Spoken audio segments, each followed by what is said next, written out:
There's a pedestrian out in the desert. How fucked up is that? Okay, gotta hold up the shot. Hi. Hi, I'm Dan Joeright. We're here at my recording studio, Gatos Trail, in Yucca Valley, California. It's one small step for man, one giant leap for mankind. Oh, that looks beautiful from here. It has a stark beauty all its own. It's like much of the high desert of the United States. It's different, but it's very pretty out here. Here's the control room. Let's see, we got our Neotech Elite console. It's kind of, which I really love. Dave Trumpio, who is with King Size Sound Labs, is his studio in LA. When I was starting the build here, I talked to him about getting together on some stuff and him bringing some gear out in exchange for, you know, me letting him bring clients here and a partnership of sorts. And so he facilitated getting the board here, which is great. United States, it's different, but it's very pretty out here.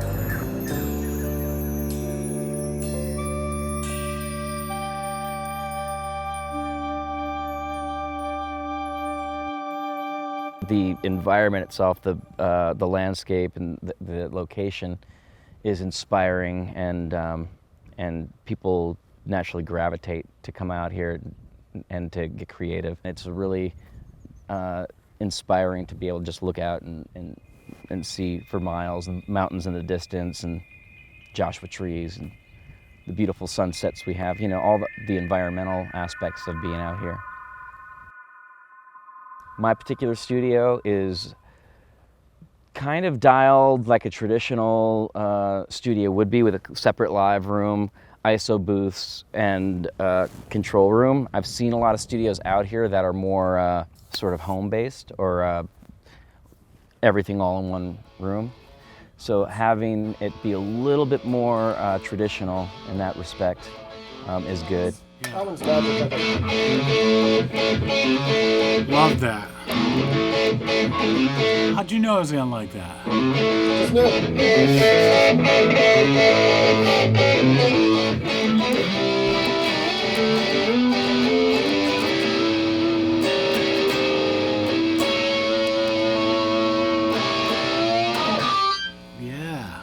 Yeah, well, sometimes you know, I go to a studio to record, and maybe they have the room is just it's really dry, short, you know, low ceilings and kind of a really tight, dry drum sound, which I don't particularly like. I mean, I like the sound, but I don't necessarily want that all the time when I'm playing. I like to have more of a open sound, and so I wanted to keep this room as big as possible, which is why the ISO booths they're decent size, but I didn't want to eat too much real estate in this room, so I wanted to keep everything sort of like on the sides to the corners, because I wanted to be able to have a bigger, liver drum sound.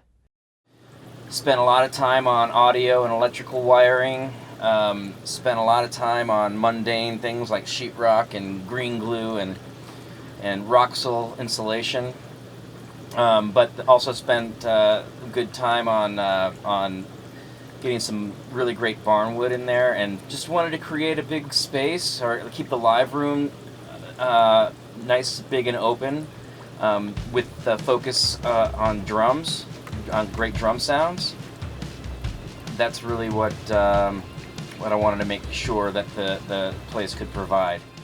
This is not organized too well at the moment, but some different snare drums. Black Beauty Ledwig snare, which is one of my favorites. This is an old, super sensitive snare. This is the first snare drum. This used to belong to my father, and now it belongs to me. It's the first snare drum I ever owned or played, and I still play it a lot. It's definitely one of my first go-tos. Great thing about having a recording studio now is that all of my friends who are musicians who don't have space for all their gear bring it here, where I have it on permanent loan status, or semi-permanent loan. So this is that. I haven't even gone through there yet to see what's in here.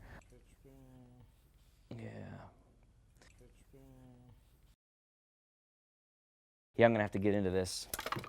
Just not enough hours in the day, man. I like the band to, you know, feel comfortable and create the way that they're used to creating, you know, so I try to make an environment that they're gonna feel comfortable in. That's the main thing. I don't have a specific approach. I mean, I have like go-to techniques that I like to use, but I'm pretty much open to whatever the band is feeling, just trying to capture what their vibe is. You know, most of the bands that are coming through here, they already have their sound dialed, they've been playing, they've been touring. So it's not really like trying to reinvent something. It's really just trying to capture what they're doing.